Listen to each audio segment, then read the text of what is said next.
Assalamu alaikum. Assalamu alaikum. Bismillahirrahmanirrahim. Today our topic is the remaining portion of the healing. So, first of all, we see the healing. What is healing? Healing is the ये आपने mute नहीं किया क्या?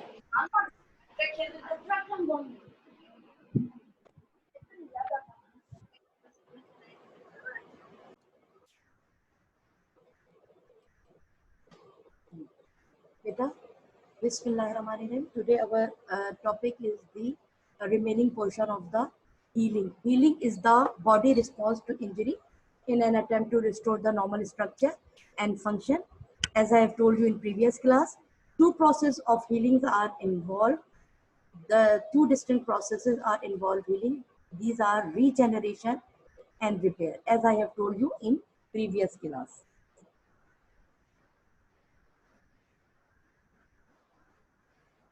Number one, regeneration. As I have told you in previous class, regeneration is the replacement of damaged tissue with native tissue and dependent on the regenerative capacity of tissue. As you know, regeneration is occurred in those cells which have the ability to regenerate themselves. These are the labile and stable cells, and they are present in the cell cycle, but and they have the ability, when there is an injury, when there is a wound, they can enter into the cell cycle and regenerate same type of the cell.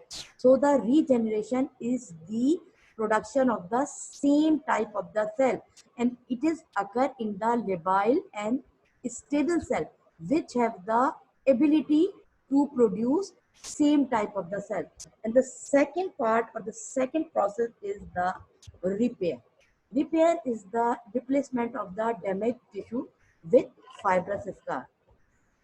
And this repair is occur when regenerative stem cells are lost or when a tissue lack regenerative capacity. As I have told you in previous class, the cells, permanent cells, which are present in the cardiac muscle, skeletal muscles, and the photoreceptors of the retina, they cannot enter into the cell cycle, so they have no ability to produce same type of the cell. So when they are lost, they are not replaced by the same type of the cell, they are replaced by the fibrous tissue. In some conditions, when all the labile and stem cells are lost due to the extensive injury, then again healing is take place by the repair. So why? Because the cells are not available. The labile and stem cells are not available. Regenerative stem cells are not available. So they are not replaced by the same type of the cell. They are replaced by the fibrous tissue. So this is the second process which involved in healing. Now the mechanism of healing.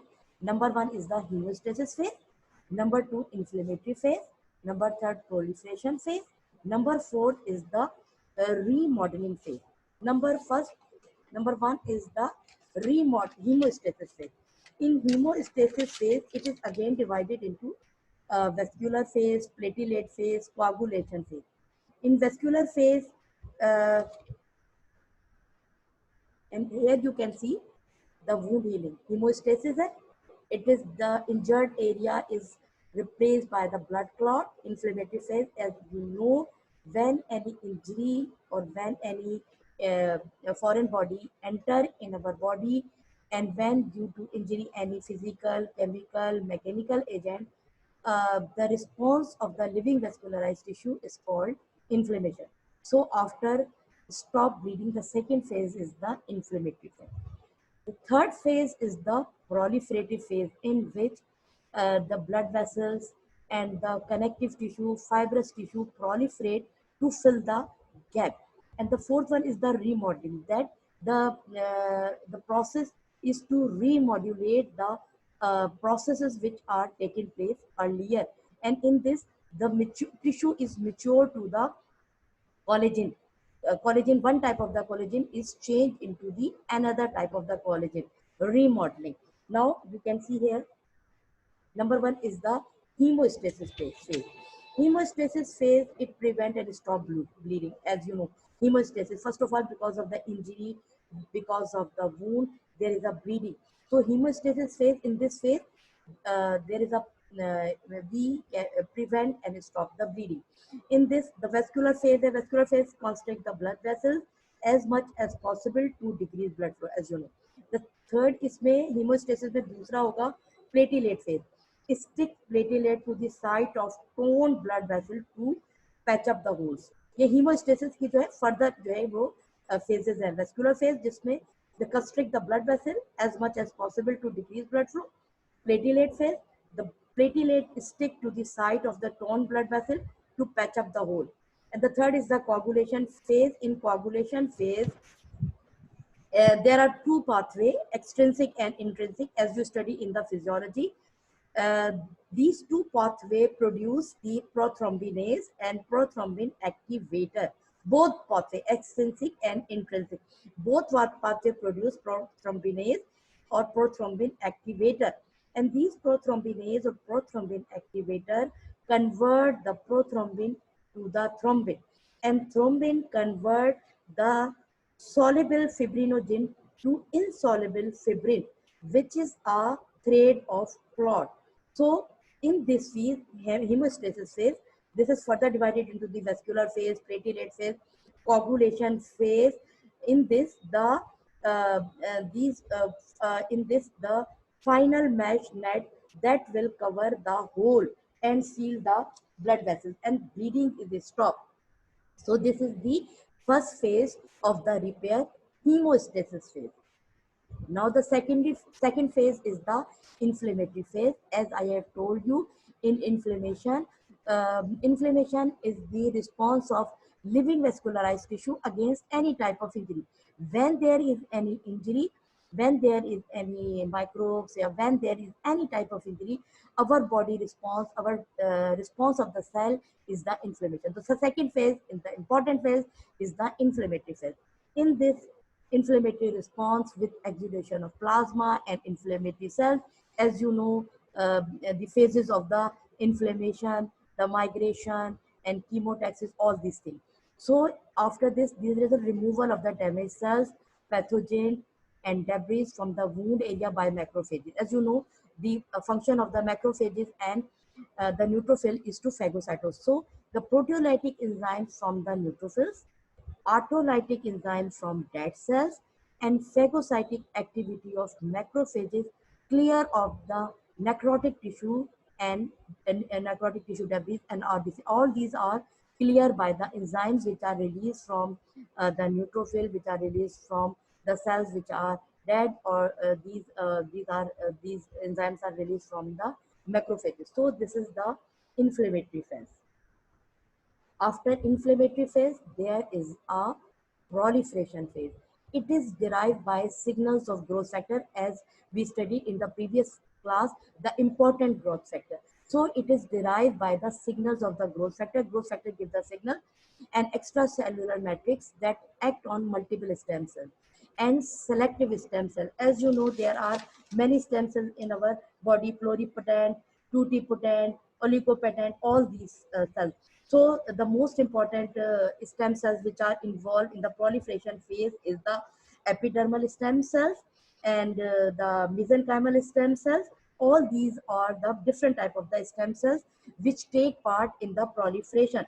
And epidermal stem cells produce the mostly it produce the epithelium, and and the mesenchymal stem cells produce myocyte, chondrocyte, osteocyte. They have the ability to produce different organ and different parts or different tissue. So signals of the growth factor and extracellular matrix that act on the multiple stem cells and the selective stem cell, as I have told you, the mesenchymal stem cell, epidermal stem cells. So the different or the specific stem cells then again causes the angiogenesis. Angiogenesis means formation of the blood vessel. Second, formation of granulation tissue. Third is the cleaning. So these three are involved in the proliferation, angiogenesis, formation of granulation tissue, and the cleaning. Now, first of all, angiogenesis. As the name indicates, it means formation of new blood vessel. In how these blood vessels are formed, proliferated endothelial cell forms solid bud. First of all, a bud is produced, then develop a lumen, and after developing a lumen, start carrying blood. But these blood vessels which are produced, these are slightly leaky initially. After they lost their leakiness, they become competent. Now the growth factor which are involved in angiogenesis, as I have told you in previous class, vascular endothelial. The first most important is the vascular endothelial growth factor.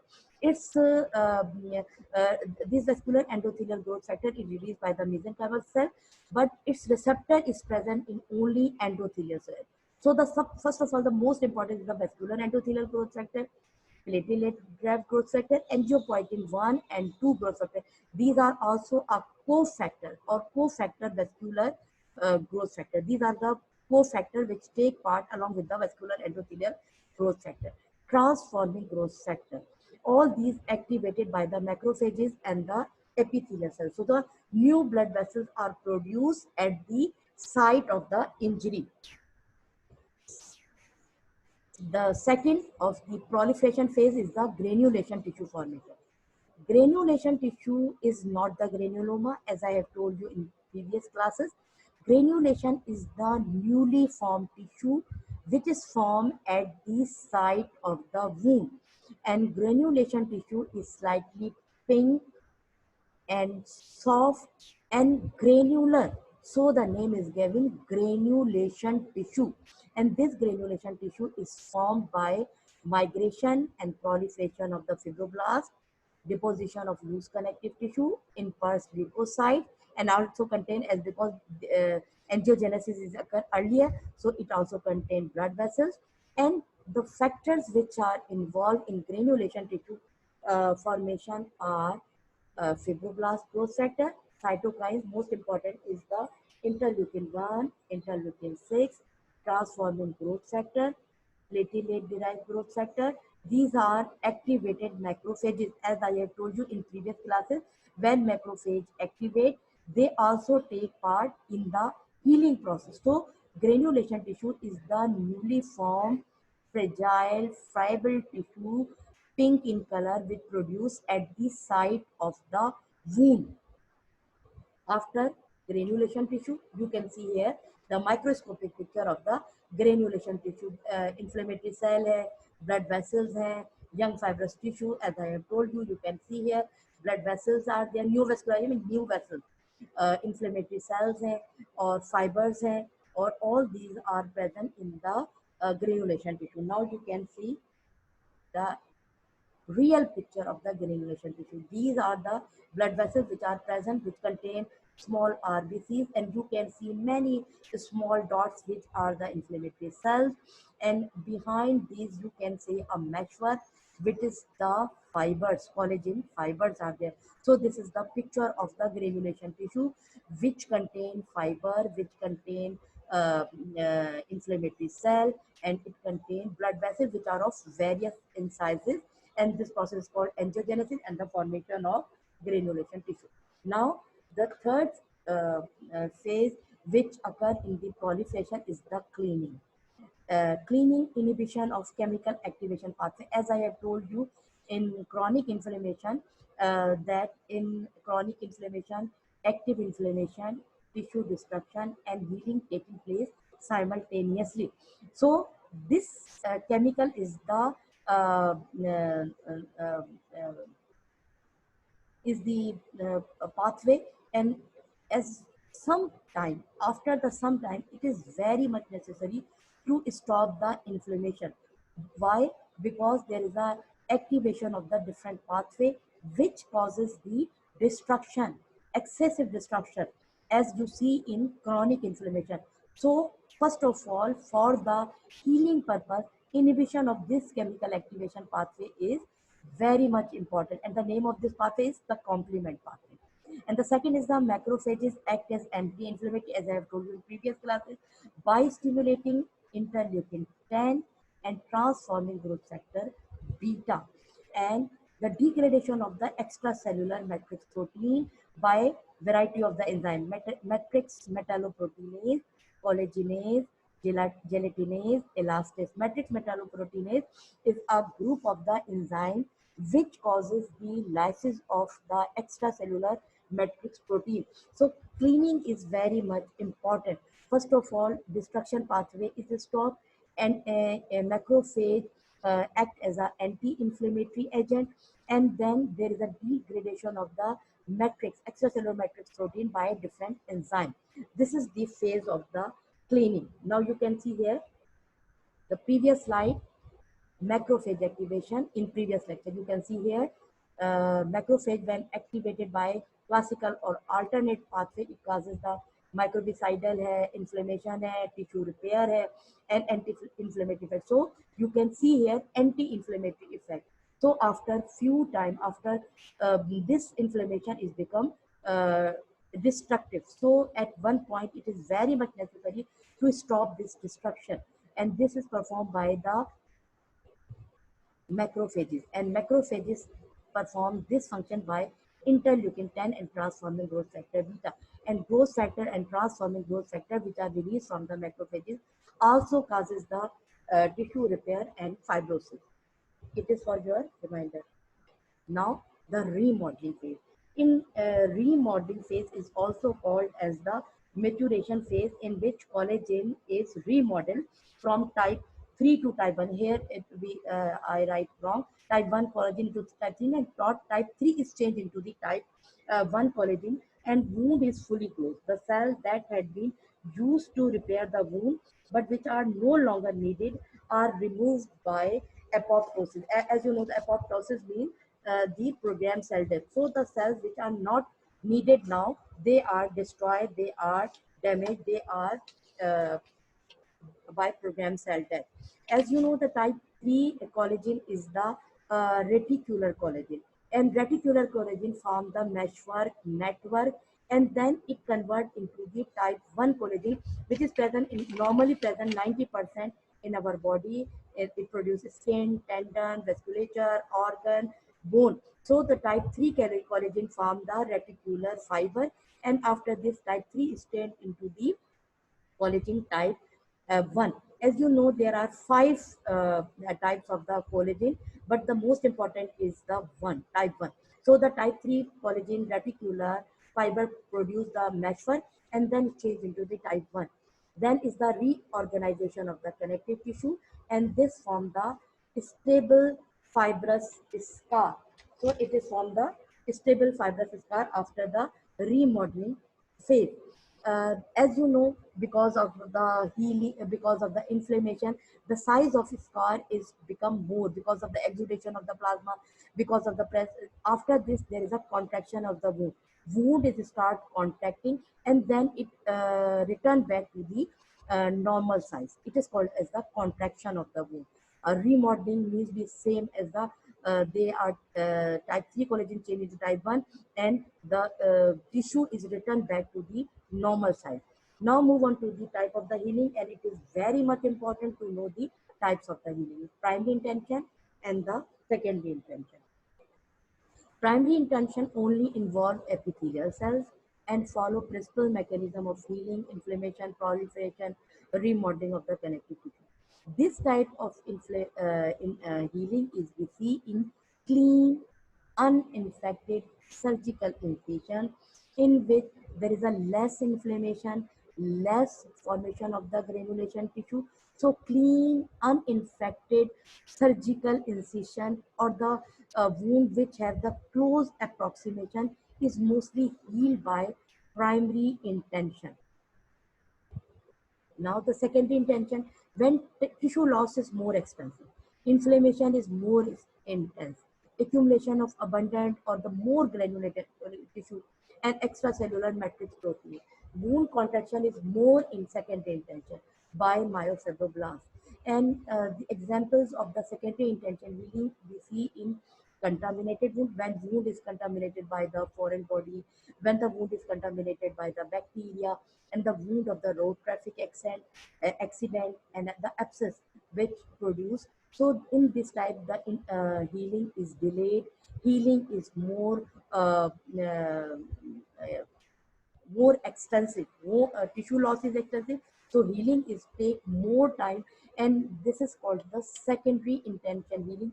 In this, inflammation is more granulation tissue is formation, and primary intention healing is agar when there is a clean cut wound, surgical incision is mostly healed by the primary intention.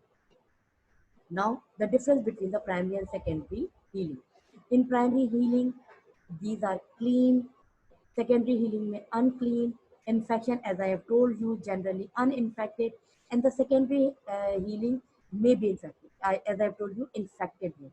Margin surgically clean incised wound is mostly healed by the primary healing. Secondary healing irregular because they are caused by the road traffic accident or maybe due to any type of the injury. Healing scanty granulation tissue. It contains granulation tissue less in number. Secondary healing granulation fills the gap. Whole is filled with the granulation tissue. Healing period is short, as you know. The clean incised wound take shorter period of the time as compared to the extensive wound. And secondary healing long, as I told you. Healing direction, direct healing hai, and from bottom to the edge, from base to the edges. Secondary healing outcome, neat linear scar, as you have seen or have you observed in many conditions. In this, there is a neat scar, and in the secondary healing, contracted irregular wound. Now you can see the picture. This is the primary healing. The secondary primary intention healing. Primary, you can see here clean cut scar, and you can see here healing by secondary intention. More contraction by the myofibroblasts. This is the healing by second intention. So both the first intention or ये है healing by second intention. Now here you can see the picture. First of all, the primary intention wound edge is joined by fibrin plaque, regrowth of the basal layer of epidermis, lysis of the fibrin, reepithelialization, restoration of intact skin. बिल्कुल clean cut हो गया. अच्छा large है, defect है, filled by the fibrin clot, take more time, take more fibrin.